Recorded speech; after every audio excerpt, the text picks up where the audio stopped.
Thank you, Mr. President. Mr. President, I have the sad duty today to report to the Senate the passing of First Lady of North Carolina, Dorothy Helms. Ms. Helms was known to many in this body as the ever-gracious wife of my illustrious predecessor, Senator Jesse Helms. In fact, I've chosen this desk to stand at today because it's a desk he stood behind for many, many years as he served the United States and the great state of North Carolina in the U.S. Senate.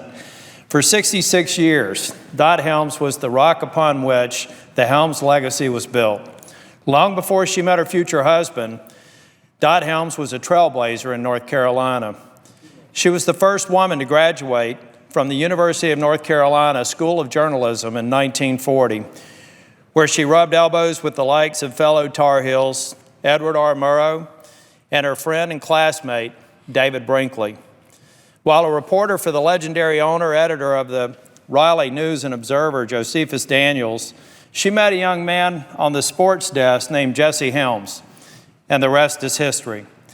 Ms. Helms was a leader in Christian causes, such as her sponsorship of the interdenominational children's camp Willow Run at Lake Gaston.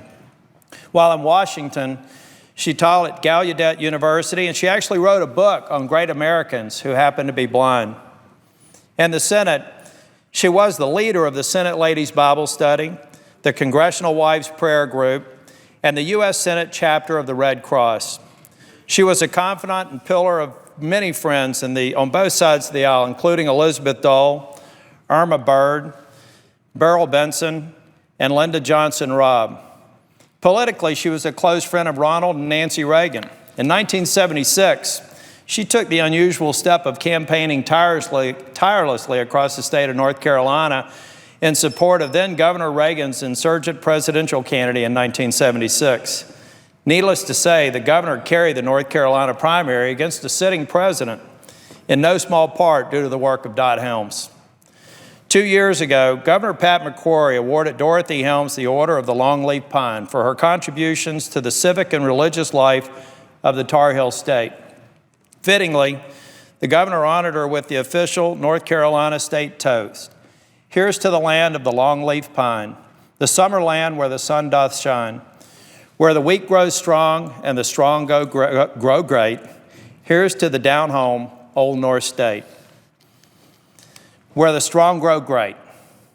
Dot Helms and North Carolina are one and the same. For her family and friends and a grateful nation, we can turn in comfort to the second book of Timothy. I have fought the good fight, I have finished the race, and I have kept the faith.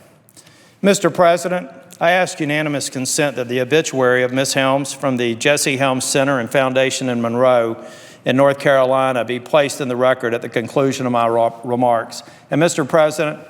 Without objection. Thank you. And Mr. President, I'd also like to close by saying I hope we all remember another great North Carolinian who was buried just today.